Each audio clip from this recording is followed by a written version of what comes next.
প্রিয় দর্শক বন্ধুরা, এই মুহূর্তের জন্য আপার প্রাইমারির একটি গুরুত্বপূর্ণ বিষয় নিয়ে আলোচনা করছি। গুরুত্বপূর্ণ এই কারণেই বলছি এবং আর্জেন্ট এই কারণেই, কারণ কতটা সুযোগ হতে পারে।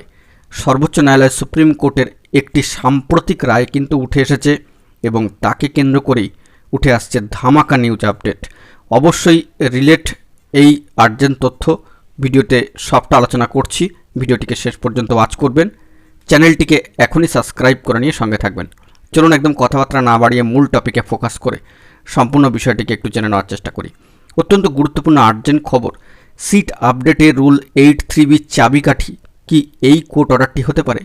কোর্ট অর্ডার আমরা অন স্ক্রিনে রেখে কিন্তু সবটা আলোচনা করব। আমরা ইতিপূর্বে আগে জানিয়েছি আপার প্রাইমারি যাবতীয় খবর আমরা কিন্তু একেবারে অন স্ক্রিনে রেখে আলোচনা করি। এখানে কোনো বাদ বিবাদের জায়গা নেই বা লুকোনোর কোনো জায়গা নেই, সবটাই কিন্তু অন স্ক্রিনে থাকবে। আপনারা কোর্ট অর্ডারটি ফলো করবেন, বিশেষ পয়েন্টগুলোকে উল্লেখ করবার এবং আলোচনা করবার কিন্তু চেষ্টা করব। তো সেই দিক থেকে সিট আপডেটের দাবির যে রুল 8(3)B তা মান্যতা পায়নি মহামান্য কলকাতা হাইকোর্টের ডিভিশন বেঞ্চে 11 নম্বর কোর্টে।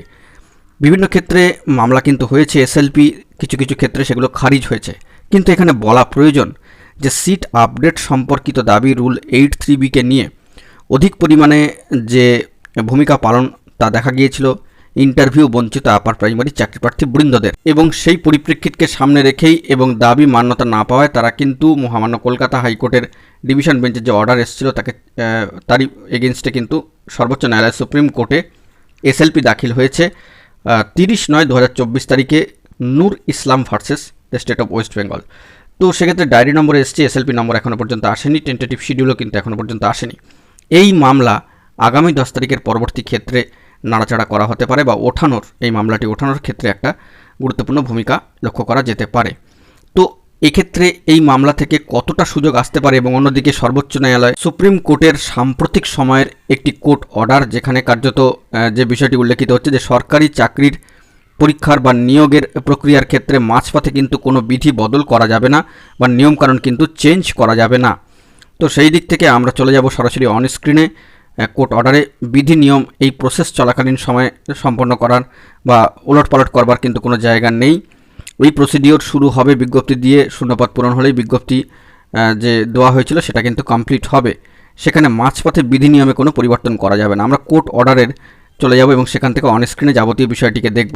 বন্ধুরা, আমরা চলে এসেছি অন স্ক্রিনে, দেখতে পাচ্ছেন সেই কোর্ট অর্ডারে অর্থাৎ 44 পাতার কোর্ট অর্ডারের সর্বোচ্চ ন্যায়ালয় সুপ্রিম কোর্টের 42 নম্বর পয়েন্ট, এবং সেখানে যে বিষয়টি উল্লেখিত হচ্ছে দেখুন 42 নম্বর পয়েন্টের প্রথম 1 নম্বরে রয়েছে recruitment process commences from the issuance of the advertisement calling for the applications and ends with filling up of vacancies. এই প্রসেস শুরু হবে রিক্রুটমেন্ট প্রসেসের বিজ্ঞপ্তি দেওয়ার মধ্যে দিয়ে এবং আবেদন করার প্রসেসের মধ্যে দিয়ে, এবং পরবর্তী ক্ষেত্রে ভ্যাকেন্সি পূর্ণ হলেই কিন্তু যাবতীয় প্রসেস শেষ হবে।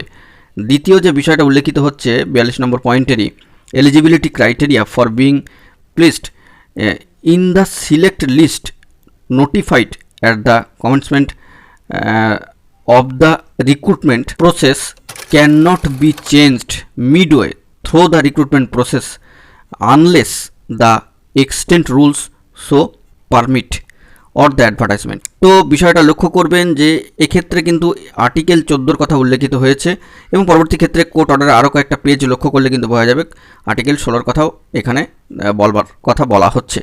তো সংবিধানের ক্ষেত্রে সাম্যতা, এই বিষয়টি লক্ষ্য রাখতে হবে যে কখনোই কিন্তু এই প্রসেস চলাকালীন সময় কোনো রুলের হেরফের বা রদবদল কিন্তু করা যায় না।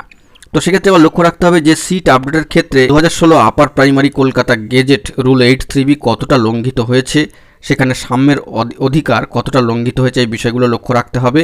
যদি এই কোর্ট অর্ডারকে পাশে রেখে পরবর্তী ক্ষেত্রে এসএলপির সাথে কানেক্টেড করে এই সংক্রান্ত বিষয়ে আলাপ আলোচনা হয় বা সর্বোচ্চ ন্যায়ালয় সুপ্রিম কোর্টে কোনো স্টেপ বা পদক্ষেপ নেওয়া হয় মামলা সংক্রান্ত বিষয়, তবে কিন্তু সমস্ত বিষয়টি স্পষ্ট হবে।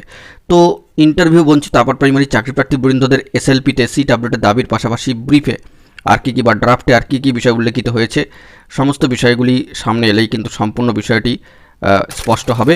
পাশাপাশি এই মামলা উঠলে অর্থাৎ ইন্টারভিউ বঞ্চিতদের সিট আপডেট সংক্রান্ত গুরুত্বপূর্ণ এসএলপি তথ্য আরও গুরুত্বপূর্ণ বিষয়ের যে এসএলপি রয়েছে তা উঠলেই কিন্তু সমস্ত বিষয়টি স্পষ্ট হয়ে যাবে।